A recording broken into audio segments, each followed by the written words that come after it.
এক ধনাঢ্য পরিবারের যুবক মদ পান করে বমি করে বেহুশ হয়ে রাস্তার মধ্যে পড়ে আছে, তার মুখের মধ্যে মাছি বনবন করতেছে। ইব্রাহিম ইবনে আদহাম রাহমাতুল্লাহি আলাইহি এই দৃশ্যটা দেখার পর ওনার মনের মধ্যে দুঃখ লাগলো, আঘাত সৃষ্টি হইল। একজন আল্লাহ তাআলার বান্দা যেই জবান দিয়ে সে আল্লাহ তাআলার নাম উচ্চারণ করেছে, এই জবান দিয়ে সে আবার কিভাবে মদ পান করে? ইব্রাহিম ইবনে আদহাম রাহমাতুল্লাহি আলাইহি ছিলেন আল্লাহ তাআলার একজন ওলি। আল্লাহ তাআলার প্রকৃত ওলি যারা হয় তাদের দিলের মধ্যে উম্মতের প্রতি মায়া আর মহব্বত থাকে বেশি। সাথে সাথে ইব্রাহিম ইবনে আদহাম রাহমাতুল্লাহি আলাইহি এর দিলের মধ্যে ওই যুবকের প্রতি মায়া সৃষ্টি হইল।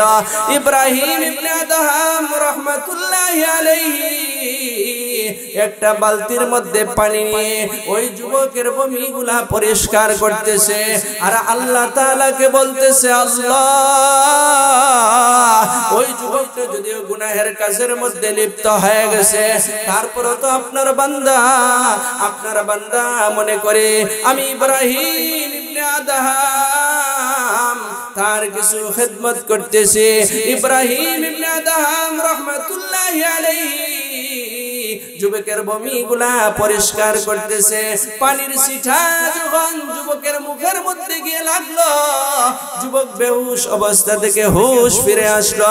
যুবক ইব্রাহিম ইবনে আদহাম রাহমাতুল্লাহি আলাইহিকে দেখার পরে বলে, ও বলকের রাজত্ব বিসর্জনকারী বাদশাহ, তুমি আমার কাছে কিভাবে আসলা?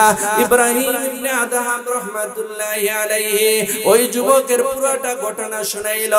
ওই যুবক বলে, ও ইব্রাহিম ইবনে আদহাম, এতদিন পর্যন্ত তো আমি মনে করতাম আল্লাহ তাআলার ওলি যারা হয় তারা আমাদেরকে সবচেয়ে বেশি ঘৃণা করে।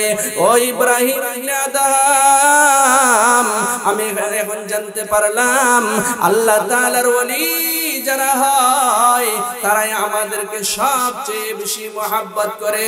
ও ইব্রাহিম ইবনে আদহাম, আর দেরি নয়, এই মুহূর্তে আপনি আমাকে তওবা করান, আপনার কাছে আমাকে বায়াত করান। ইব্রাহিম ইবনে আদহাম রাহমাতুল্লাহি আলাইহি ওই যুবককে তওবা করাইলেন, ওনার কাছে বায়াত করাইলেন। এমন মুহূর্তে ইব্রাহিম ইবনে আদহাম রাহমাতুল্লাহি আলাইহির কাশ হয়ে যায়, অন্তর্দৃষ্টি খুলে যায়। ইব্রাহিম ইবনে আদহাম রাহমাতুল্লাহি আলাইহি দেখে আল্লাহ সুবহানাহু ওয়া তাআলা ওই যুবককে ওলিদের সুউচ্চ মাকাম দান করেছে। জোরে জোরে বলা যাবে কি সুবহানাল্লাহ? ইব্রাহিম ইবনে আদহাম রাহমাতুল্লাহি আলাইহি চিন্তার মধ্যে পড়ে গেল। ওই যুবকটা এখনো নামাজ পড়ে নাই, এখনো কুরআনুল কারীম তেলাওয়াত করে নাই, এখনো জিকির আজকার করে নাই। সে কিভাবে ওলিদের সুউচ্চ মাকামের মধ্যে পৌঁছে গেল? ওই দিনের রাতে ইব্রাহিম ইবনে আদহাম রাহমাতুল্লাহি আলাইহি এর আল্লাহ তাআলার সাথে দিদার হয়ে যায়।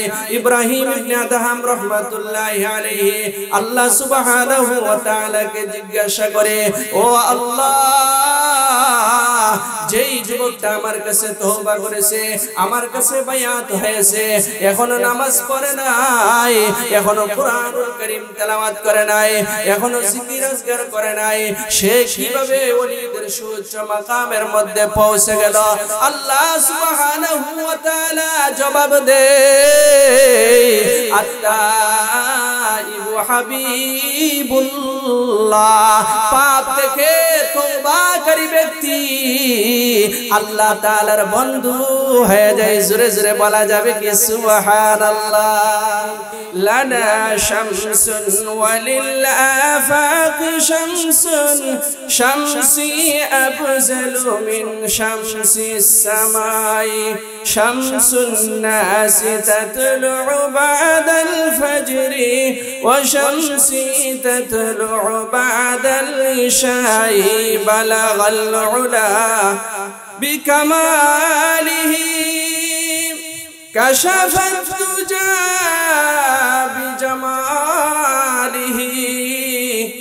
حسنت جميع خصاله صلوا عليه وآله बता हमको तेरे राह किस तरफ आए तेरे राह पर चला हमको खुदाया बुजुर्गी की नहीं हमको जरूरत गुलाम अपना बना हमको खुदाया ला इलाहा इल्लल्लाह जुरे ला इलाहा इल्लल्लाह ला इलाहा इल्लल्लाह सुबहानल्लाह वल्हम्दुलिल्लाह ला इलाहा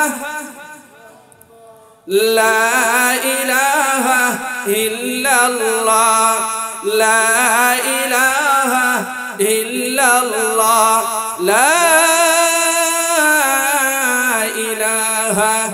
इल्लल्लाह मुहम्मदुर रसूलुल्लाह सल्लल्लाहु अलैहि वसल्लम।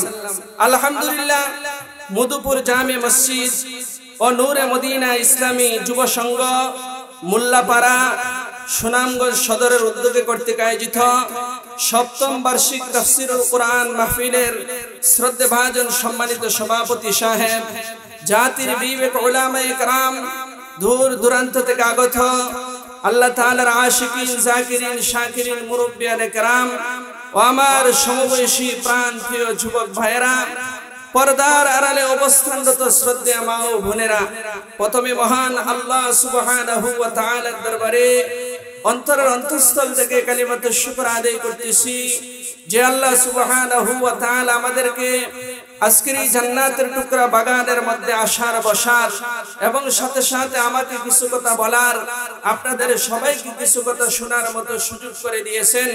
এই কারণে মহাময়ী আল্লাহ সুবহানাহু ওয়া তাআলার দরবারে অন্তরের অন্তঃস্থল থেকে কালিমাতুশ শুকর আদায় করে আলহামদুলিল্লাহ। মুহতারাম হাজিরিন, ঈমানের আওয়াজ উঁচু হবে না নিচু হবে?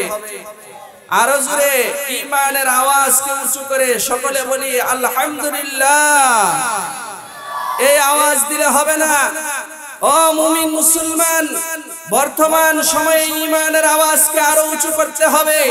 ঈমানদার যদি সম্মিলিতভাবে একসাথে একটা তাকবীর এই বাংলার জমিনের মধ্যে দেই, এই বাংলার জমিন থেকে কাদিয়ানি সাদিয়ানি নাস্তিক মুরতাদ সহ যারা এই দেশের মধ্যে বর্তমানে মস্তানি করতেছে পলায়ন করতে বাধ্য হবে। কথা ঠিক না বেঠিক?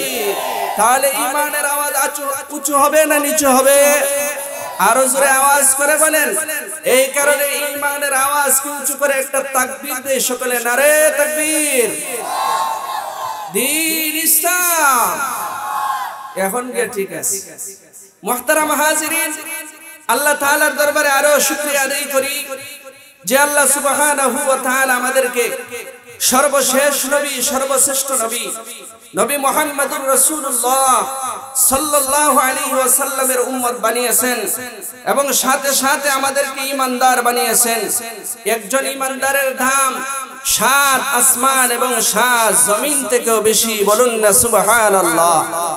কারণ এই জমিনের মধ্যে যতদিন পর্যন্ত একজন ঈমানওয়ালা থাকবে, একজন আল্লাহ আল্লাহ বললে ওয়ালা থাকবে, আসমান আসমানের জায়গায় ঠিক থাকবে, জমিন জমিনের জায়গায় ঠিক থাকবে, পাহাড় পাহাড়ের জায়গায় ঠিক থাকবে, আসমান থেকে বৃষ্টি অবতীর্ণ হবে, জমিন থেকে ফসল উৎপন্ন হবে, সূর্য আলো দিবে, চন্দ্র কিরণ দিবে, নদীপথে লঞ্চ আর জাহাজ চলাচল করবে, মানব দানব সব কিছুই ঠিক থাকবে। যখন একজন ঈমানওয়ালাও থাকবে না, একজন আল্লাহ আল্লাহ বললে ওয়ালাও থাকবে না, আসমান বিদীর্ণ হয়ে যাবে, জমিন চূর্ণ বিচূর্ণ হয়ে যাবে, পাহাড় ধুলার নেই উড়তে থাকবে, মানব দানব সব কিছু ধ্বংস হয়ে যাবে। এই কারণে আল্লাহ তাআলা যে আমাদেরকে ঈমানদার বানিয়েছেন, এতে আমরা খুশি না বেজার? আরো জোরে আওয়াজ করে বলেন, খুশি না বেজার? এই কারণে আবার অন্তরের অন্তঃস্থল থেকে কালিমাতুশ শুকর আদায় করি আলহামদুলিল্লাহ। মুহতারাম হাজিরিন, আমি আপনাদের সামনে কালামে পাকের 114 সূরার মধ্য থেকে সূরা আলে ইমরানের 31 নম্বর আয়াত তেলাওয়াত করেছি এবং নবী মুহাম্মদুর রাসূলুল্লাহ সাল্লাল্লাহু আলাইহি ওয়াসাল্লামের অসংখ্য অগণিত হাদিসের ভান্ডার থেকে একখানা হাদিস আমি আপনাদের সামনে পেশ করেছি। যদি আল্লাহ তাআলা আমাকে তৌফিক দান করেন, তেলাওয়াতকৃত আয়াতকে সামনে রেখে, পাঠকৃত হাদিসকে সামনে রেখে আপনাদের সামনে কিছু আলোচনা করার চেষ্টা করব। যদি আল্লাহ তাআলা আমাকে তৌফিক দান করেন, ওমা তৌফিকি ইল্লা বিল্লাহ। মুহতারাম হাজিরিন, আমি আপনাদের সামনে যে আয়াতখানা তেলাওয়াত করেছি, ওই আয়াতের মধ্যে আল্লাহ সুবহানাহু ওয়া তাআলা বলেন, কুল ইন কুনতুম তুহিব্বুনাল্লাহ, হে নবী মুহাম্মদুর রাসূলুল্লাহ সাল্লাল্লাহু আলাইহি ওয়াসাল্লাম, আপনি আপনার উম্মতদেরকে বলে দিন, যদি তোমরা আল্লাহ তাআলাকে ভালোবেসে থাকো তাহলে ফাত্তাবিউনি, আমার অনুসরণ করো, ইউহিব্বুকুমুল্লাহ, আল্লাহ তাআলা তোমাদেরকে ভালোবাসবে, ওয়া ইয়াগফির লাকুম যুনুবাকুম, এবং তোমাদের গুনাহগুলোকে আল্লাহ তাআলা maaf করে দিবে। বলুন না সুবহানাল্লাহ। মুহতারাম হাজিরিন, এই মজলিসের মধ্যে আমরা যারা বসা আছি, এরকম কি কেউ আছেন আল্লাহ তাআলাকে ভালোবাসেন না? আছেননি কেউ? আর জোরে আওয়াজ করে বলেন, আমরা সবাই আল্লাহ তাআলাকে ভালোবাসি কি বাসি না? বলে ঈমানদার যারা হবে তারা তো অবশ্যই আল্লাহ তাআলাকে ভালোবাসবে, কারণ আল্লাহ তাআলা বলেন, ওয়াল্লাযীনা আমানু আশাদ্দু হুব্বাল লিল্লাহ।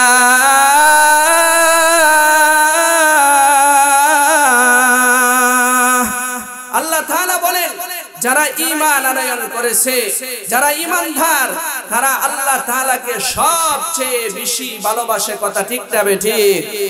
মুহতারাম হাজিরিন, সাহাবায়ে কেরাম রাদিয়াল্লাহু তাআলা আনহুম ছিলেন প্রকৃত ঈমানদার। এই কারণে সাহাবায়ে কেরাম রাদিয়াল্লাহু তাআলা আনহুম আল্লাহ তাআলাকে সবচেয়ে বেশি মহব্বত করতেন। কথা ঠিক না বেঠিক? আরো জোরে আওয়াজ করে বলেন, কথা ঠিক না বেঠিক? মুহতারাম হাজিরিন, তাদের দিলের মধ্যে আল্লাহ তাআলার প্রেম আর ভালোবাসা ছিল বেশি, তাদের দিলের মধ্যে দ্বীনের মহব্বত ছিল বেশি। এই কারণে তারা দ্বীনের জন্য সহজে তাদের জীবন দিতে পেরেছে। কথা ঠিক না বেঠিক? মুহতারাম হাজিরিন, আল্লাহর রাসূল সাল্লাল্লাহু আলাইহি ওয়াসাল্লামের একজন সাহাবী, যার নাম হইল আমর ইবনে জামুহ রাদিয়াল্লাহু তাআলা আনহু, যিনি ল্যাংড়া বিশিষ্ট সাহাবী ছিলেন। আমর ইবনে জামুহ রাদিয়াল্লাহু তাআলা আনহু 4 জন পুত্র সন্তান ছিলেন। ওই 4 জন পুত্র সন্তানই আল্লাহর রাসূল সাল্লাল্লাহু আলাইহি ওয়াসাল্লামের সাথে প্রতিটি যুদ্ধের মধ্যে অংশগ্রহণ করেছিলেন। যখন উহুদের যুদ্ধের সময় আসলো, তখন এদিকে কে আলাপ করে? আমি তো আলাপ করতে পারবো না। এই ভাই, এই সাইডে আলাপ করেন কেন? কথা বলতেছে, আপনারা যদি কথা বলেন তাহলে আলোচনা করব কিভাবে? মুহতারাম হাজিরিন, হযরত আমর ইবনে জামুহ রাদিয়াল্লাহু তাআলা আনহুর 4 জন পুত্র সন্তান, তারা উহুদের যুদ্ধের জন্য প্রস্তুতি গ্রহণ করতেছে। আমর ইবনে জামুহ রাদিয়াল্লাহু তাআলা আনহু বলে, আমিও যুদ্ধের মধ্যে যাইব। এই কারণে আমর ইবনে জামুহ রাদিয়াল্লাহু তাআলা আনহু উনার পুত্রদেরকে যখন এই কথা বলল, আমিও যুদ্ধের মধ্যে যাইব, তখন পুত্ররা তাকে বাধা দিয়ে বলতেছে, আল্লাহ তাআলা তো মাজুর ব্যক্তির জন্য যুদ্ধে না যাওয়ার অনুমতি দান করেছেন। এই কথা শোনার পরে আমর ইবনে জামুহ রাদিয়াল্লাহু তাআলা আনহুর দিলের মধ্যে তো হইল আল্লাহর প্রেম আর ভালোবাসা, উনার দিলের মধ্যে হইল জান্নাতের প্রেম আর ভালোবাসা, উনার দিলের মধ্যে হইল দ্বীনের প্রেম আর ভালোবাসা। কথা ঠিক না বেঠিক? কাজেই উনাকে ফিরাইবে কে? এই কারণে আমর ইবনে জামুহ রাদিয়াল্লাহু তাআলা আনহু ল্যাংড়া পা নিয়ে আল্লাহর রাসূল সাল্লাল্লাহু আলাইহি ওয়াসাল্লামের কাছে চলে গেল। আল্লাহর রাসূল সাল্লাল্লাহু আলাইহি ওয়াসাল্লামকে গিয়ে বলে, হে আল্লাহর রাসূল, আমি তো আপনার সাথে যুদ্ধে শরীক হইতে চাই, কিন্তু আমার যে সন্তানাদি আছে তারা তো আমাকে বাধা দিতেছে। ও আল্লাহর রাসূল, আমি আল্লাহ তাআলার কসম খেয়ে বলতেছি, আমার তো মনে চাই আমি এই ল্যাংড়া পা নিয়ে আপনার সাথে যুদ্ধ করতে করতে জান্নাত পর্যন্ত চলে যাইব। বলুন না সুবহানাল্লাহ। আমর ইবনে জামুহ রাদিয়াল্লাহু তাআলা আনহুর এই বক্তব্য শোনার পরে আল্লাহর রাসূল সাল্লাল্লাহু আলাইহি ওয়াসাল্লাম বলে, ও আমর ইবনে জামুহ, আল্লাহ তাআলা তো মাজুর ব্যক্তির জন্য জিহাদকে ফরজ করেন নাই। এই কারণে তুমি যদি জিহাদের মধ্যে না যাও তাহলে তো কোনো সমস্যা নাই। এদিকে আল্লাহর রাসূল সাল্লাল্লাহু আলাইহি ওয়াসাল্লাম আমর ইবনে জামুহ রাদিয়াল্লাহু তাআলা আনহুর পুত্রদেরকে বলতে লাগলো যে তোমরা তোমাদের পিতাকে বাধা দিতেছে কেন? হতে পারে তো আল্লাহ তাআলা তাকে শাহাদাত দান করতে পারে, বলুন না সুবহানাল্লাহ। আমর ইবনে জামুহ রাদিয়াল্লাহু তাআলা আনহু উহুদ যুদ্ধের মধ্যে শরীক হয়ে গেল। আল্লাহর রাসূল সাল্লাল্লাহু আলাইহি ওয়াসাল্লামের সাথে যুদ্ধ করতেছে। এক পর্যায়ে আমর ইবনে জামুহ রাদিয়াল্লাহু তাআলা আনহু শাহাদাত বরণ করলো, বলুন না সুবহানাল্লাহ। আমর ইবনে জামুহ রাদিয়াল্লাহু তাআলা আনহুর স্ত্রী ওনার লাশটাকে উটের উপর উঠাইলো। উহুদ প্রান্তর থেকে ওনার লাশটাকে যখন মদিনার দিকে নিয়ে আসতেছে তখন উট দেখা যায় ওই জায়গার মধ্যে বসে যায়। যখন উহুদ প্রান্তরের দিকে ছেড়ে দেয় দেখা যায় উট আবার চলে যায়, বলুন না সুবহানাল্লাহ। এই কথা যখন আমর ইবনে জামুহ রাদিয়াল্লাহু তাআলা আনহুর স্ত্রী আল্লাহর রাসূল সাল্লাল্লাহু আলাইহি ওয়াসাল্লামের কাছে এসে বর্ণনা করলো, আল্লাহর রাসূল সাল্লাল্লাহু আলাইহি ওয়াসাল্লাম বলে তোমার স্বামী যুদ্ধের মধ্যে যাওয়ার আগে কি কোনো দোয়া করেছিল? তখন আমর ইবনে জামুহ রাদিয়াল্লাহু তাআলা আনহুর স্ত্রী বলে হ্যাঁ, আমার স্বামী তো একটা দোয়া করেছিল। বলে কি দোয়া? আল্লাহুম্মা রযুকনি শাহাদা ওয়া লা তারুদ্দানি ইলা আহলি। আমর ইবনে জামুহ রাদিয়াল্লাহু তাআলা আনহু যুদ্ধের মধ্যে যাওয়ার পূর্বে আল্লাহ সুবহানাহু ওয়া তাআলার কাছে দোয়া করেছিল, হে আল্লাহ আমাকে আপনি শাহাদাতের মর্যাদা দান করেন, আমার পরিবারের কাছে আমাকে আর ফিরায়া দিয়েন না। জোরে জোরে বলা যাবে কি সুবহানাল্লাহ। আমর ইবনে জামুহ রাদিয়াল্লাহু তাআলা আনহুর এই দোয়া আল্লাহ তাআলার দরবারে কবুল হয়ে গেছে, বলুন না সুবহানাল্লাহ। আল্লাহর রাসূল সাল্লাল্লাহু আলাইহি ওয়াসাল্লাম এই কথা শোনার পরে আমর ইবনে জামুহ রাদিয়াল্লাহু তাআলা আনহুর স্ত্রীকে বলে যে আল্লাহর জমিনের মধ্যে এরকম আল্লাহ তাআলার কিছু বান্দা আছে তারা যখন আল্লাহ তাআলার নামে শপথ খায় সাথে সাথে আল্লাহ তাআলা তাদের শপথকে কবুল করে ফেলে, বলুন না সুবহানাল্লাহ। তাদের মধ্যে একজন হইল আমর ইবনে জামুহ রাদিয়াল্লাহু তাআলা আনহু।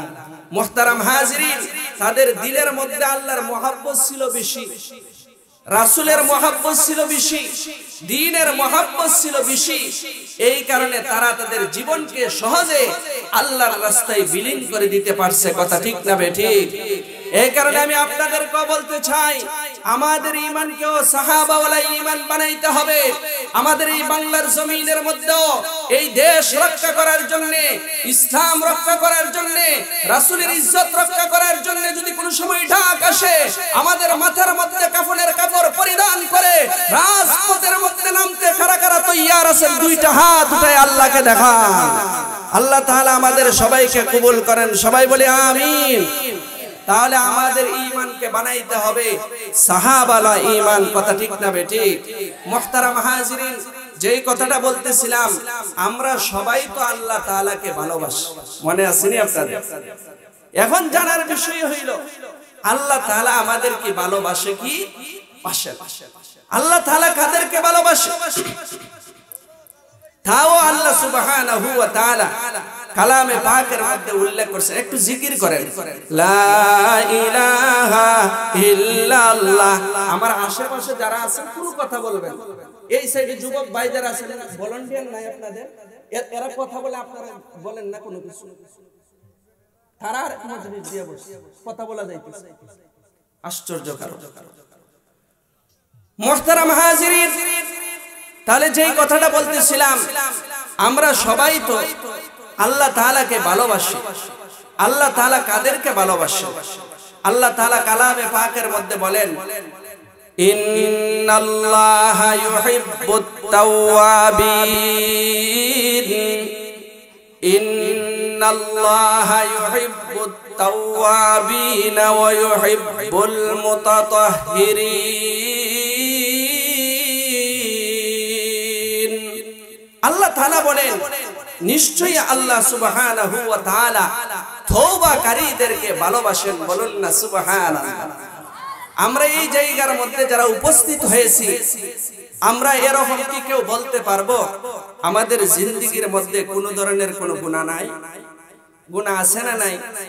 কেউ কম গুনাহ করেছি, কেউ বেশি গুনাহ করেছি, কেউ প্রকাশ্যে গুনাহ করেছি, কেউ গোপনে গুনাহ করেছি, কথা ঠিক না বেঠিক? তাহলে এই গুনাহের জন্য যদি আল্লাহ তাআলার কাছে আমরা তওবা করতে পারি, তাহলে আল্লাহ তাআলার ভালোবাসার পাত্র আমরা হয়ে যাব, বলুন না সুবহানাল্লাহ। এই কারণে আল্লাহ সুবহানাহু ওয়া তাআলা কালামে পাকের সূরা তাহরীমের 8 নম্বর আয়াতের মধ্যে বলেন, ইয়া আইয়ুহাল্লাযীনা আমানু তুবু ইলাল্লাহি তাওবাতান নাসুহা আসা রাব্বুকুম আইয়ুকাফিরা আনকুম সাইয়্যাতিকুম ওয়া ইউদখিলাকুম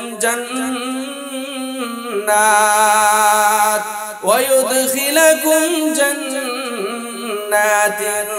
তাজরি মিন তাহতিহাল আনহার। আল্লাহ সুবহানাহু ওয়া তাআলা ঈমানদারদেরকে সম্বোধন করে বলেন, হে ঈমানদারগণ, তোমরা আল্লাহ সুবহানাহু ওয়া তাআলার কাছে তাওবায়ে নাসুহা করো, খাঁটি দিলে তওবা করো। নিশ্চয়ই আল্লাহ সুবহানাহু ওয়া তাআলা তোমাদের জিন্দেগীর গুনাহগুলোকে maaf করে দিবে।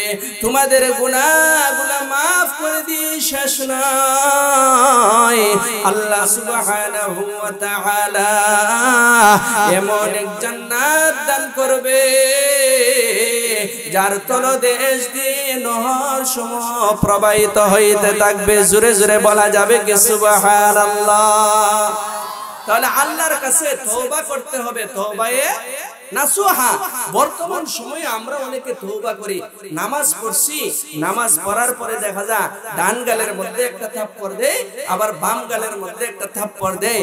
গ্রামের ভাষায় অনেকে বলে থাকে এটা হলো বিলায়ের তো, কথা ঠিক থাকে ঠিক। এরকম যদি সারা জিন্দেগি আমরা তওবা করি, আল্লাহর দরবারে তওবা কবুল হবে না। তাহলে তওবা করতে হবে তওবায়ে নাসুহা। তো তওবায়ে নাসুহা কাকে বলা হয়? যেই তওবার মধ্যে 3টি শর্ত রয়েছে। কয়টা শর্ত? আরো জোরে আওয়াজ করে বলেন। এই শর্ত বলার আগে একটা সুসংবাদ দেই, আপনাদের মনের মধ্যে তো হইলো আজকের প্রধান অতিথি আসবে কি আসবে? প্রধান অতিথি আর আমি একসাথে আসছি আপনাদের মধুপুর, বলেন না আলহামদুলিল্লাহ। এই কারণে প্রধান অতিথি খাওয়া দাওয়া করতেছে, এই কারণে আমিও তাড়াহুড়া করতেছি। উনি চলে আসবে, বাস আমার বয়ান শেষ। তাহলে প্রধান অতিথি যে আপনাদের মধুপুরে আসছে, এতে আপনারা খুশি না বেজার? আরো জোরে আওয়াজ করে বলেন। সবাই খুশি? এই কারণে উনি আসার আগ পর্যন্ত আমার বয়ান চলবে। এই কারণে তাড়াহুড়া নাই, কি নাই, মনোযোগের সাথে কথাগুলো শুনেন। মনের মধ্যে তো আসে উনি আসবে কি আসবে না, আসবে কি, এরকম হয় কি হয় না অনেক সময়? হ্যাঁ, দেখা যায় প্রধান অতিথি বলছে আসবো, আস্তে আস্তে রাত 1টা বাজে, এরকম হয় না? তাহলে উনি চলে আসছে। মুহতারাম হাজিরিন, যেই তওবার মধ্যে 3টি শর্ত রয়েছে, ওই তওবার নাম হইল তওবায়ে নাসুহা। 1 নম্বর হইল অতীত জীবনে যেই সমস্ত গুনার কাজ করা হয়েছে ওই সমস্ত গুনাহগুলোকে ছেড়ে দেওয়া। 2 নম্বর শর্ত হইল অতীত জীবনের গুনাহের উপর লজ্জিত হয়ে যাওয়া। 3 নম্বর শর্ত হইল ভবিষ্যতে আর ওই ধরনের গুনার কাজ করব না। এই 3 শর্ত যদি পাওয়া যায় তার নাম হইল তওবায়ে নাসুহা। মুহতারাম হাজিরিন, কেউ যদি কোনো বান্দার হক নষ্ট করে থাকে, কেউ কারো সম্পত্তি আত্মসাৎ করলো, অথবা কেউ কাউকে জবানের মাধ্যমে কষ্ট দিল, হাতের মাধ্যমে কষ্ট দিল, প্রথমে তার কাছ থেকে মাফ নিতে হবে। এরপরে এই 3 শর্ত সাপেক্ষে আল্লাহ তাআলার কাছে মাফ চাইতে হবে। যদি বান্দা মাফ দেয় তাহলে আল্লাহ তাআলা মাফ দিবে, যদি বান্দা মাফ না দেয় আল্লাহ তাআলা মাফ দিবে না, কথা ঠিক না বে ঠিক? তাহলে আল্লাহ তাআলার হকের চেয়ে বান্দার হকটা হইল কঠিন। আল্লাহ তাআলার কাছ থেকে সহজে মাফ নেওয়া যায়, কিন্তু বান্দার কাছ থেকে সহজে মাফ নেওয়া যায়। কথা ঠিক না বেঠিক? এই কারণে মুহতারাম হাজিরিন, আমাদের উপর কিছু হক আছে, পিতামাতার উপর সন্তানের হক আছে, সন্তানের উপর পিতামাতার হক আছে, স্বামীর উপর স্ত্রীর হক আছে, স্ত্রীর উপর স্বামীর হক আছে, মুসলমানের উপর মুসলমানের হক আছে, প্রতিবেশীর উপর প্রতিবেশীর হক আছে। কথা ঠিক না বেঠিক? তাহলে বান্দার যে হকগুলো আছে ওইদিকে লক্ষ্য রাখতে হবে। আল্লাহর হক আমি আদায় করলাম, বান্দার হক আদায় করলাম না, বান্দা যদি আমাকে মাফ না দেয় আল্লাহ তাআলা কিন্তু মাফ দিবে না। কথা ঠিক না বেঠিক? এই কারণে আমাদের সবাইকে তাওবায়ে নাসুহা করতে হবে। যদি আমরা তাওবায়ে নাসুহা করতে পারি, আল্লাহ রাসূল সাল্লাল্লাহু আলাইহি ওয়াসাল্লাম আমাদের জন্য সুসংবাদ শুনাইছেন, আত-তাইবু মিনাদ যামবি কামাল্লা যামবা লাহু। নবী মুহাম্মদুর রাসূলুল্লাহ সাল্লাল্লাহু আলাইহি ওয়াসাল্লাম বলেন, পাপ থেকে তওবাকারী ব্যক্তি এরকম যেমন তার কোনো গুনাহ নাই। ও মুমিন মুসলমান, মিশকাত শরীফের আরবি ব্যাখ্যা গ্রন্থ মিরকাতের মধ্যে মোল্লা আলী কারি রাহমাতুল্লাহি আলাইহি একটা ঘটনা উল্লেখ করেছেন। এক ধনাঢ্য পরিবারের যুবক মদ পান করে বমি করে বেহুশ হয়ে রাস্তার মধ্যে পড়ে আছে, তার মুখের মধ্যে মাছি বনবন করতেছে। ইব্রাহিম ইবনে আদহাম রাহমাতুল্লাহি আলাইহি এই দৃশ্যটা দেখার পর ওনার মনের মধ্যে দুঃখ লাগলো, আঘাত সৃষ্টি হইল। একজন আল্লাহ তাআলার বান্দা যেই জবান দিয়ে সে আল্লাহ তাআলার নাম উচ্চারণ করেছে, এই জবান দিয়ে সে আবার কিভাবে মদ পান করে। ইব্রাহিম ইবনে আদহাম রাহমাতুল্লাহি আলাইহি ছিলেন আল্লাহ তাআলার একজন ওলি। আল্লাহ তাআলার প্রকৃত ওলি যারা হয় তাদের দিলের মধ্যে উম্মতের প্রতি মায়া আর মহব্বত থাকে বেশি। সাথে সাথে ইব্রাহিম ইবনে আদহাম রাহমাতুল্লাহি আলাইহি এর দিলের মধ্যে ওই যুবকের প্রতি মায়া সৃষ্টি হইল। ইব্রাহিম ইবনে আদহাম রাহমাতুল্লাহি আলাইহি একটা বালতির মধ্যে পানি নিয়ে ওই যুবকের বমিগুলা পরিষ্কার করতেছে আর আল্লাহ তাআলাকে বলতেছে, আল্লাহ, ওই যুবকটা যদিও গুনাহের কাজের মধ্যে লিপ্ত হয়ে গেছে, তারপরও তো আপনার বান্দা মনে করে আমি ইব্রাহিম ইবনে আদহাম তার কিছু খিদমত করতেছে। ইব্রাহিম ইবনে আদহাম রাহমাতুল্লাহি আলাইহি যুবকের বমিগুলা পরিষ্কার করতেছে। পানির ছিটা যখন যুবকের মুখের মধ্যে গিয়ে লাগলো, যুবক বেহুশ অবস্থা থেকে হুশ ফিরে আসলো। যুবক ইব্রাহিম ইবনে আদহাম রাহমাতুল্লাহি আলাইহিকে দেখার পরে বলে, ও বলকের রাজত্ব বিসর্জনকারী বাদশাহ, তুমি আমার কাছে কিভাবে আসলা? ইব্রাহিম ইবনে আদহাম রাহমাতুল্লাহি আলাইহি ওই যুবকের পুরোটা ঘটনা শুনাইল। ওই যুবক বলে, ও ইব্রাহিম ইবনে আদহাম, এতদিন পর্যন্ত তো আমি মনে করতাম আল্লাহ তাআলার ওলি যারা হয় তারা আমাদেরকে সবচেয়ে বেশি ঘৃণা করে। ও ইব্রাহিম ইবনে আদহাম, আমি এখন জানতে পারলাম আল্লাহ তাআলার ওলি যারা হয় তারাই আমাদেরকে সবচেয়ে বেশি মহব্বত করে। ও ইব্রাহিম ইবনে আদহাম, আর দেরি নয়, এই মুহূর্তে আপনি আমাকে তওবা করান, আপনার কাছে আমাকে বায়াত করান। ইব্রাহিম ইবনে আদহাম রাহমাতুল্লাহি আলাইহি ওই যুবককে তওবা করাইলেন, ওনার কাছে বায়াত করাইলেন। এমন মুহূর্তে ইব্রাহিম ইবনে আদহাম রাহমাতুল্লাহি আলাইহির কাশ হয়ে যায়, অন্তর দৃষ্টি খুলে যায়। ইব্রাহিম ইবনে আদহাম রাহমাতুল্লাহি আলাইহি দেখে আল্লাহ সুবহানাহু ওয়া তাআলা ওই যুবককে ওলিদের সুউচ্চ মাকাম দান করেছে। জোরে জোরে বলা যাবে কি সুবহানাল্লাহ? ইব্রাহিম ইবনে আদহাম রাহমাতুল্লাহ আলাইহি চিন্তার মধ্যে পড়ে গেল, ওই যুবকটা এখনো নামাজ পড়ে নাই, এখনো কুরআনুল কারীম তেলাওয়াত করে নাই, এখনো জিকির আজকার করে নাই, সে কিভাবে ওলিদের সুউচ্চ মাকামের মধ্যে পৌঁছে গেল? ওই দিনের রাতে ইব্রাহিম ইবনে আদহাম রাহমাতুল্লাহ আলাইহি আল্লাহ তাআলার সাথে দিদার হয়ে যায়। ইব্রাহিম ইবনে আদহাম রাহমাতুল্লাহ আলাইহি আল্লাহ সুবহানাহু ওয়া তাআলাকে জিজ্ঞাসা করে, ও আল্লাহ, যেই যুবকটা আমার কাছে তওবা করেছে, আমার কাছে বায়াত হয়েছে, এখনো নামাজ পড়ে নাই, এখনো কুরআনুল কারীম তেলাওয়াত করে নাই, এখনো জিকির আজকার করে নাই, সে কিভাবে ওলিদের সুউচ্চ মাকামের মধ্যে পৌঁছে গেল? আল্লাহ সুবহানাহু ওয়া তাআলা জবাব দেয়, আত্তাইবু হাবিবুল্লাহ, পাপ থেকে তওবাকারী ব্যক্তি আল্লাহ তাআলার বন্ধু হয়ে যায়। জোরে জোরে বলা যাবে কি সুবহানাল্লাহ? ইতা আওয়াজে হইতো না, ইতা আওয়াজে নাস্তিক মুরতাদ বাগদ না। কথা ঠিক না বেটি? উঁচু হবে না নিচু হবে? আগে কি বলছিলাম? উঁচু না নিচু? তো সুবহানাল্লাহর আওয়াজ আস্তে হবে না জোরে হবে? এই কারণে সকলে আওয়াজ উঁচু করে বলি সুবহানাল্লাহ। তাহলে একজন মদ পানকারী যদি আল্লাহ তাআলার ওলি হইতে পারে, আমরা কি আল্লাহর ওলি হইতে পারি কি পারি না? এই কারণে এটা হলো যুব সমাজের উদ্যোগে কর্তৃক আয়োজিত মাহফিল। এই কারণে যুবক ভাই যারা আছে তাদের কাছে আমার অনুরোধ হইল, যুবক ভাইরা অনেক সময় বিভিন্ন ধরনের গুনাহের কাজের মধ্যে লিপ্ত হয়ে যায়। কথা ঠিক না বেঠিক? এই সমস্ত যুবকরা এরকম তাফসীরুল কুরআন মাহফিলের আয়োজন করেছে। তারা ইচ্ছা করলে পারতো গানের আয়োজন করতে, পারতো কি পারতো না? আরো জোরে আওয়াজ করে বলেন। কিন্তু তারা যে এরকম একটা ভালো কাজ করছে, এতে আপনারা খুশি না বেজার? আরো জোরে আওয়াজ করে বলেন। এই কারণে যুবক ভাই যারা আছে, শুধু তাফসীরুল কুরআন মাহফিল দিলেই চলবে না। অনেক ধরনের গুনাহের কাজ আছে, এগুলা থেকে আমাদের সবাইকে বেঁচে থাকতে হবে। অনেক জায়গায় যুব সমাজের উদ্যোগে কর্তৃক আয়োজিত মাহফিল হয়, আমি যাই, দেখা যায় অনেক যুবক এরকম আছে তারা নামাজই পড়ে না। কথা ঠিক না বেঠিক? আপনি ওয়াজ মাহফিলের আয়োজন করলেন, আপনি নিজেই নামাজ পড়লেন না, এটা তো দুঃখের বিষয়।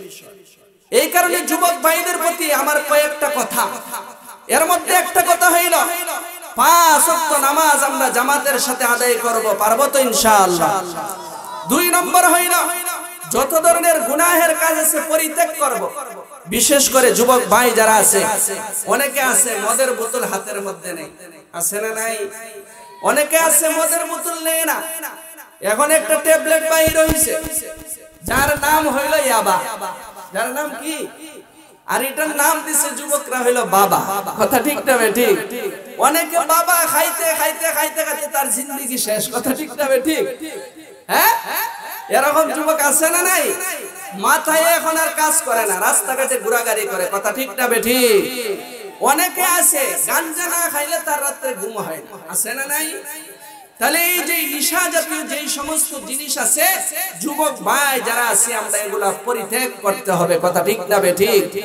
মুহতারাম হাজিরিন, যেই সমস্ত যুবকরা যৌবনকালে আল্লাহ তাআলার ইবাদত বন্দি করে, তাদের জন্য রয়েছে সুসংবাদ। শুনাইব কি সুসংবাদ?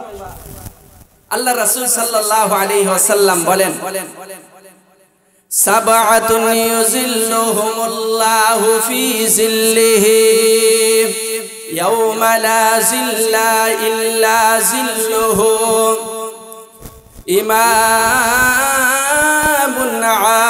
আদিল ওয়া শাবুন নাশা ফি ইবাদাতিল্লাহ ওয়া রাজুলুন কলবুহু মুআল্লাকুন বিল المساجد ورجلان تحابا في الله اجتمعا عليه وتفرقا عليه ورجل دعته امرأة ذات منصب وجمال فقال إني أخاف الله ورجل تصدق بصدقة فأخفاها حتى لا تعلم شماله وما تنفق يمينه ওয়ারাজুলুন যাকারাল্লাহা খালিয়ান ফাফাজাত আইনাহু।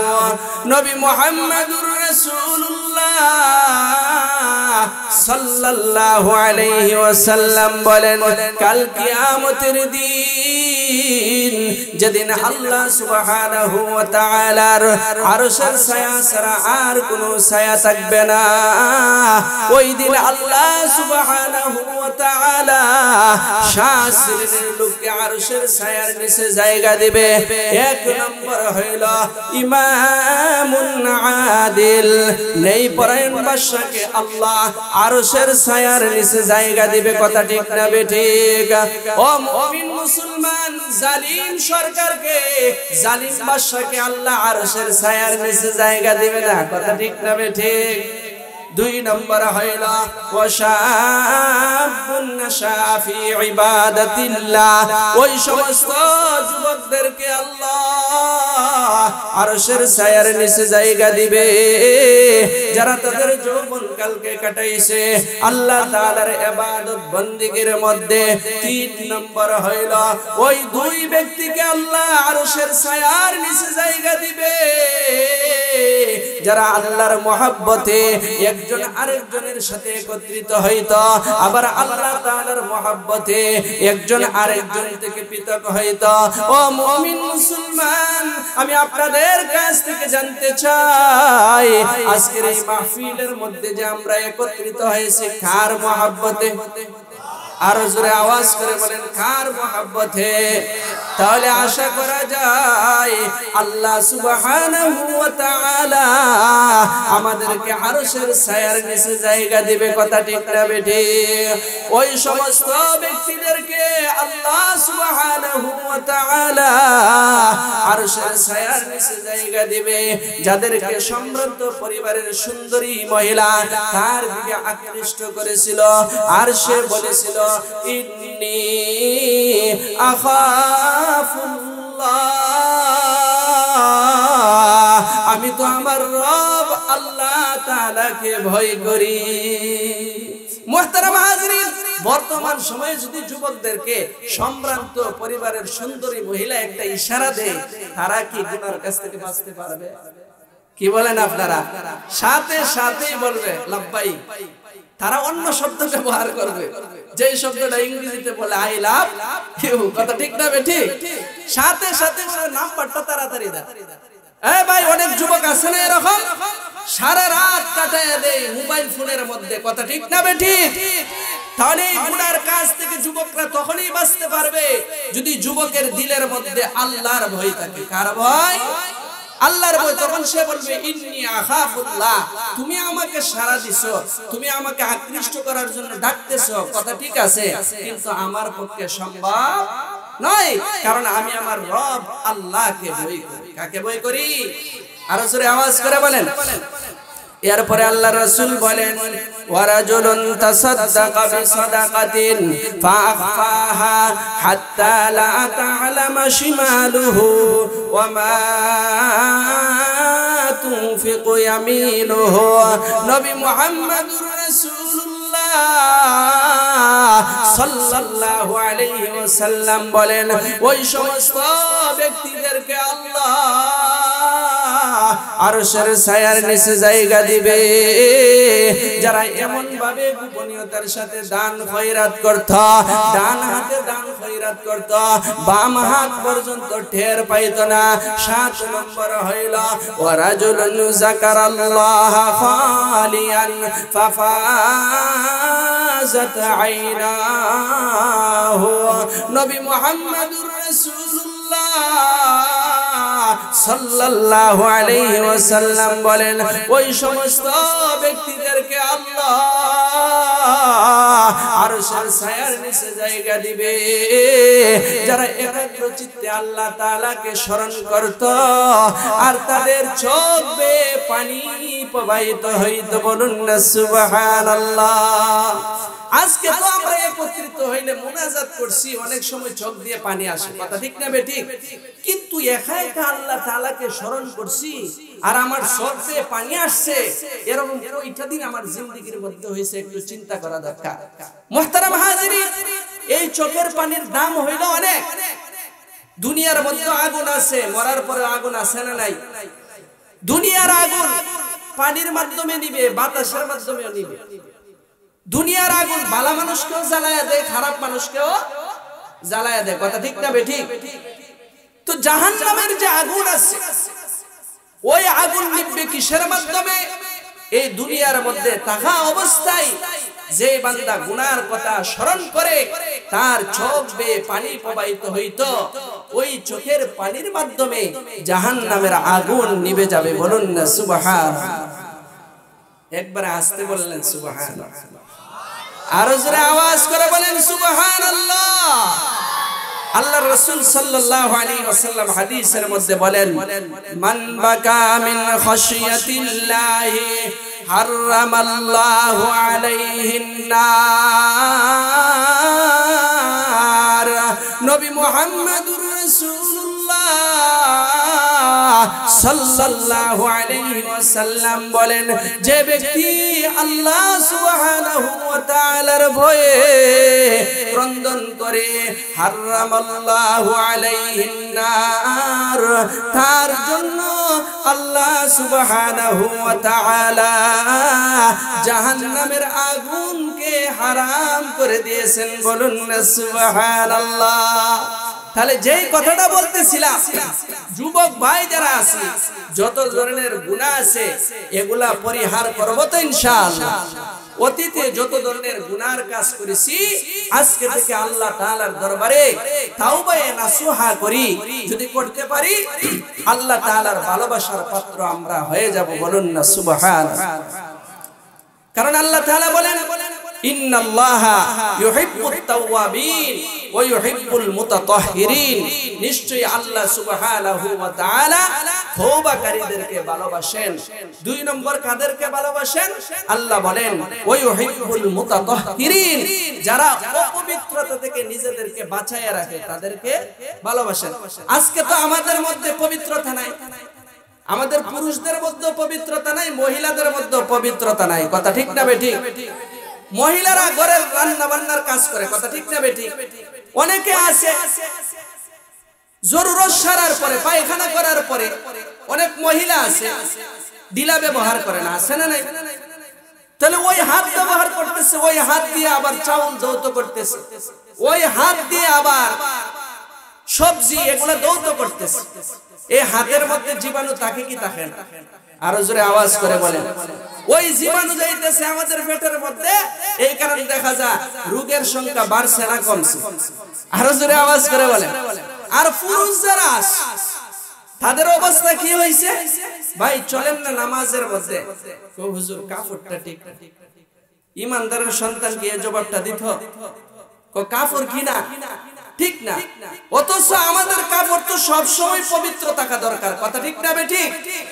দেখা যায় অনেকে আছে রাস্তার পাশে দাঁড়ায় পূর্ব দিকে প্রস্রাব করতেছে না পশ্চিম দিকে প্রস্রাব করতেছে, এটার হুঁশ নাই। প্রস্রাব করছে, মানুষ আছে না নাই এটাও দেখা না, দাঁড়াই সোজা প্রস্রাব শুরু করে দেয়, কথা ঠিক না বেঠিক? আর ঢিলা কুলো ব্যবহার করতে কোন সময় তার কাপড় হলো নাপাক, অপবিত্র। তাহলে আল্লাহ তাআলা কি বলতেছেন? ওয়া ইউহিব্বুল মুতাতাহহিরিন, যারা অপবিত্রতা থেকে বেঁচে থাকে তাদেরকে আল্লাহ তাআলা ভালোবাসেন। বলুন না সুবহানাল্লাহ। অনেকে আছে প্রস্রাবে বসছে, দেখা যায় প্রস্রাব গিয়ে দেয়ালের সাথে বাড়ি খাইতেছে, এর সিটা এসে কাপড়ের মধ্যে পড়তেছে। এরকম মানুষ আছে না নাই? এই যে অপবিত্রতা থেকে বেঁচে থাকা, আপনি তো বাঁচতে পারলেন, তাহলে আল্লাহ তাআলার ভালোবাসার পাত্র হইতে পারলেন। তাহলে আল্লাহ তাআলা বলেন, ওয়া ইউহিব্বুল মুতাতাহহিরিন, যারা অপবিত্রতা থেকে নিজেদেরকে বাঁচায় রাখে তাদেরকে আল্লাহ তাআলা ভালোবাসেন। বলুন না সুবহানাল্লাহ। তাহলে আমি কি আলোচনা করতেছি আপনাদের সামনে মনে আছে তো? আমরা সবাই তো আল্লাহকে ভালোবাসি। আল্লাহ কাদেরকে ভালোবাসে মনে আসেনি আপনাদের? তাহলে এক নম্বর গুণ পাইলাম, যদি তওবা করি আল্লাহ আমাদেরকে ভালোবাসবে। দুই নম্বর গুণ পাইলাম, অপবিত্রতা থেকে যদি আমরা বেঁচে থাকি আল্লাহ আমাদেরকে ভালোবাসবে। তিন নম্বর গুণ হইল, আল্লাহ তাআলা বলেন, ইন্নাল্লাহা ইউহিব্বুল মুত্তাকিন।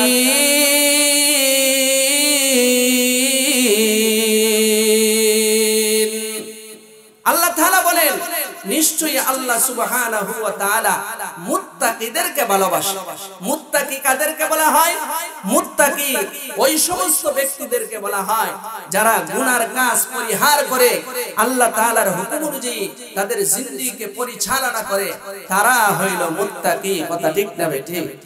তাহলে মুত্তাকি হওয়া, তাকওয়ার গুণ হাসিল করা, এটা অনেক বড় এক গুণ। কারো দিলের মধ্যে যদি আল্লাহ তাআলার ভয় ভীতি থাকে, ওই মানুষের জন্য গুনাহের কাজ ছাড়া হইল সহজ, নেক আমল করা হইল সহজ। কথা ঠিক না ঠিক? আর যার দিলের মধ্যে আল্লাহ তাআলার ভয় ভীতি নাই, তার জন্য গুনাহের কাজ করা হইল সহজ, নেক আমল করা হইল কঠিন। কথা ঠিক না ঠিক? এই কারণে আল্লাহ ঈমানদারদেরকে সম্বোধন করে কালামে পাকের বিভিন্ন আয়াতের মধ্যে বলেছেন আল্লাহকে ভয় করার জন্য। আল্লাহ তাআলা কালামে পাকের সূরা আলে ইমরানের 102 নম্বর আয়াতের মধ্যে বলেন, ইয়া আইয়ুহাল্লাযীনা আমানুত্তাকুল্লাহা হাক্কা তুকাতিহি ওয়া লা তামুতুন্না ইল্লা ওয়া আনতুম মুসলিমুন। আল্লাহ সুবহানাহু ওয়া তাআলা ঈমানদারদেরকে সম্বোধন করে বলেন, হে ঈমানদারগণ, তোমরা আল্লাহ তাআলাকে ভয় করার মতো ভয় করো এবং তোমরা মুসলমান না হয়ে মৃত্যুবরণ করিও না। ও মুমিন মুসলমান, আল্লাহ সুবহানাহু ওয়া তাআলা কালামে পাকের সূরা তাওবার 119 নম্বর আয়াতের মধ্যে বলেন, ইয়া আইয়ুহাল্লাযীনা আমানুত্তাকুল্লাহা ওয়া কুনু মা'আস সাদিকিন।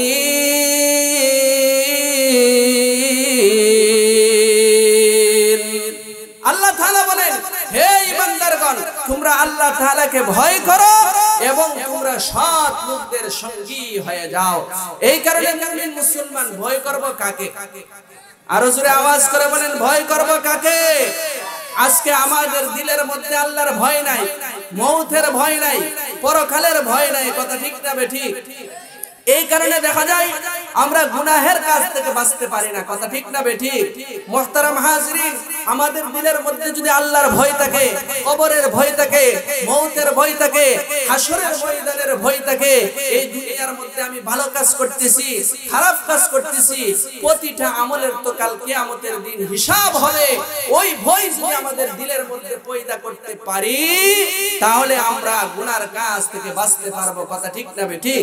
মুহতারাম হাজরিন, এই দুনিয়ার মধ্যে জররা পরিমাণ ভালো আমল করি অথবা খারাপ আমল করি, কাল কিয়ামতের দিন আল্লাহ সুবহানাহু ওয়া তাআলা ওই আমলকে উপস্থিত করবে। আল্লাহ তাআলা কালামে পাকের মধ্যে বলেন, ওয়া নাদাউল মাওয়াজিনাল কিসতা লিয়াউমিল কিয়ামাহ ফালা তুজলামু নাফসুন শাইআ ওয়া ইন কানা মিসকালা হাববাতিন মিন খারদালিন আতাইনা বিহা ওয়া কাফা বিনা হাসিবিন। আল্লাহ সুবহানাহু ওয়া তাআলা বলেন, আমি আল্লাহ সুবহানাহু ওয়া তাআলা কাল কিয়ামতের দিন ইনসাফের মানদণ্ড কায়েম করব। সেদিন কারো প্রতি কোনো ধরনের জুলুম করা হবে না। ও মুমিন মুসলমান, এই দুনিয়ার মধ্যে থাকা অবস্থায় জররা পরিমাণ যদি আমরা নেক আমল করি অথবা জররা পরিমাণ যদি বদ আমল করি, আল্লাহ সুবহানাহু ওয়া তাআলা কাল কিয়ামতের দিন ওই আমলটাকে উপস্থিত করবে। কথা ঠিক না ঠিক? মুহতারাম হাজিরিন, আমাদের নেক আমল বদ আমল আল্লাহ তাআলা উপস্থিত করবেন কেন? বলে ওই আমল অনুযায়ী আল্লাহ আমাদেরকে প্রতিদান দিবে। নেকের পাল্লা যদি আমাদের ভারী হয়ে যায় আমরা সেদিন সফল কাম হব, আর নেকির পাল্লা যদি হালকা হয়ে যায় আমরা ক্ষতিগ্রস্তের মধ্যে লিপ্ত হব। কথা ঠিক না বেঠিক? এই কারণে আল্লাহ সুবহানাহু ওয়া তাআলা বলেন ওয়াল ওয়াজনু ইয়াওমাইযিনিল হক ফামান সাকুলাত মাওয়াজিনুহু ফাউলাইকা হুমুল মুফলিহুন ওয়া মান খাফফাত মাওয়াজিনুহু ফাউলাইকা আল্লাযীনা খাসিরু আনফুসাহুম বিমা কানু বিআয়াতিনা ইয়াজলিমুন। আল্লাহ সুবহানাহু ওয়া তাআলা বলেন কাল কিয়ামতের দিন আল্লাহ সুবহানাহু ওয়া তাআলা মানুষের আমলগুলোকে ওজন করবে। যাদের নেকির পাল্লা ভারী হয়ে যাবে আল্লাহ বলেন ফাউলাইকা হুমুল মুফলিহুন, তারা সফল কাম হবে। আর যাদের নেকির পাল্লা হালকা হয়ে যাবে তারা নিজেরাই নিজেদের আমলের জন্য ক্ষতিগ্রস্তের মধ্যে লিপ্ত হবে। কথা ঠিক না বেঠিক? আমরা সফল কাম হইতে চাই না, ক্ষতিগ্রস্তের মধ্যে লিপ্ত হইতে চাই। আরো জোরে আওয়াজ করে বলেন কে কে সফল কাম হইতে চায়? হাত উঠিয়ে দেখেন। মাশাআল্লাহ মাশাআল্লাহ, হাত নামান। তো সফল কাম হওয়াটা কি এত সহজ? সফল কাম হইতে হলে দুনিয়ার মধ্যে যত ধরনের খারাপ আমল আছে এগুলা পরিহার করতে হবে, যত ধরনের ভালো আমল আছে ওইগুলা করতে হবে। কথা ঠিক না বেঠিক? যদি আমরা বেশি থেকে বেশি ভালো আমল করি তখন আমাদের নেকির পাল্লা ভারী হবে, আর যদি বেশি থেকে বেশি খারাপ আমল করি তাহলে নেকির পাল্লা হালকা হয়ে যাবে। কথা ঠিক না বেঠিক? আমার আলোচনাও শেষ, 1 মিনিটের ভিতরে আমি শেষ দিয়ে দিতেছি। মুহতারাম হাজিরিন, বলতেছিলাম আমরা সবাই তো আল্লাহকে ভালোবাসি। আল্লাহ কাদেরকে ভালোবাসে মনে আসেনি? 1 নম্বর গুণের নাম হলো কি? যদি আমরা তওবা করি আল্লাহ আমাদেরকে ভালোবাসবে। 2 নম্বর, অপবিত্রতা থেকে যদি আমরা বেঁচে থাকি আল্লাহ আমাদেরকে ভালোবাসবে। 3 নম্বর, আল্লাহ তাআলাকে যদি আমরা ভয় করি তাহলে আল্লাহ আমাদেরকে ভালোবাসবে। 4 নম্বর হইল আমি আপনাদের সামনে কালামে পাকের সূরা আলে ইমরানের 31 নম্বর আয়াত যে তেলাওয়াত করেছি ওই আয়াতের মধ্যে আল্লাহ বলেন কুল ইন কুনতুম তুহিব্বুনাল্লাহ ফাত্তাবিউনি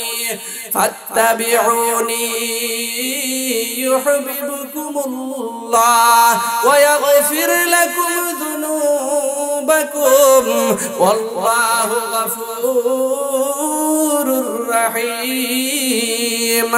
আল্লাহ সুবহানাহু ওয়া তাআলা বলেন হে নবী মুহাম্মদুর রাসূলুল্লাহ সাল্লাল্লাহু আলাইহি ওয়াসাল্লাম আপনি আপনার উম্মতদেরকে বলে দিন যদি তোমরা আল্লাহ তাআলার ভালোবাসা পেতে চাও তাহলে আমি নবীর অনুসরণ করো। আল্লাহ সুবহানাহু ওয়া তাআলা তোমাদেরকে ভালোবাসবে এবং তোমাদের জিন্দেগীর সমস্ত গুনাহগুলোকে maaf করে দিবে। জোরে জোরে বলা যাবে কি সুবহানাল্লাহ? তাহলে আল্লাহর ভালোবাসা যদি পাইতে হয় অনুসরণ করতে হবে কাকে? আরো জোরে আওয়াজ করে বলেন কাকে? আল্লাহর রাসূলকে যদি আমরা অনুসরণ করি আল্লাহ তাআলার ভালোবাসা, আল্লাহ আমাদেরকে ভালোবাসবে। আজকে রাসূলের অনুসরণ হলো একদিকে আর আমাদের জিন্দেগি হলো অন্যদিকে। কথা ঠিক না বেঠিক? মুহতারাম হাজির, অনুসরণ করব কিভাবে? রাসূলের যত সুন্নাত আছে এগুলা আমাদের জিন্দেগির মধ্যে ফিট করার চেষ্টা করব। পারবো তো ইনশাআল্লাহ? আল্লাহর রাসূল বলেন মান আহাব্বা সুন্নতি ফাকাদ আহাব্বানি ওয়া মান আহাব্বানি কানা মাই ফিল জান্নাহ। যে আমার সুন্নাতকে ভালোবাসে সে আমাকে ভালোবাসে, যে আমাকে ভালোবাসে সে আমার সাথে জান্নাতে প্রবেশ করবে। বলুন না সুবহানাল্লাহ? রাসূলের সাথে জান্নাতে যাইতে চান কে কে? সবাই মাশাআল্লাহ, হাত নামান। যদি যাইতে হয় আজকে থেকে রাসূলের যত সুন্নাত আছে উলামায়ে কেরামের সংস্পর্শে গিয়ে জেনে জেনে আমাদের জিন্দেগিকে আমরা গঠন করব। পারবো তো ইনশাআল্লাহ? মুহতারাম হাজিরিন, সর্বশেষে এই মধুপুরের যুবক যারা আছে এই বছর নিয়ে 5 বছর 5 বছর আমাকে মহব্বত করে দাওয়াত দেয়, আমিও মহব্বতের সাথে এই মাহফিলের মধ্যে উপস্থিত হই। আলহামদুলিল্লাহ এই বছরে আসছি। আল্লাহ তাআলা আমাদের আশাকে বসাকে কবুল আর মঞ্জুর করেন। সবাই বলে আমিন। আরো জোরে আওয়াজ করে বলেন আমিন। সর্বশেষে আমি দোয়া করি ওই সমস্ত যুবকদেরকে আল্লাহ তাআলা যেন খালিদ বিন ওলীদের মতো দ্বীনের জন্য কবুল করেন, উমর রাদিয়াল্লাহু তাআলা আনহুর মতো দ্বীনের জন্য কবুল আর মঞ্জুর করেন। সবাই বলে আমিন। মুহতারাম হাজিরিন, এই মহল্লার মধ্যে যত মুর্দেগান আছে আল্লাহ তাআলা যেন তাদের কবরগুলোকে জান্নাতের বাগান বানায়া দেন। এই যে মসজিদ আছে, মসজিদের যত কাজ বাকি আছে আল্লাহ তাআলা যেন খাজানায়ে গায়েব থেকে পুরা করে দেন। ওই মসজিদের ইমাম সাহেব, মুসল্লি সাহেব সকলের নেক হায়াত আল্লাহ তাআলা বাড়ায়া দেন। সবাই বলি আমিন। আজকের এই মাহফিলের মধ্যে যারা উপস্থিত হয়েছি আল্লাহ তাআলা আমাদের সবাইকে সুস্থতার নিয়ামত দান করেন, সুস্থতার সাথে আল্লাহর গোলামি করার তৌফিক দান করেন। সবাই বলি আমিন।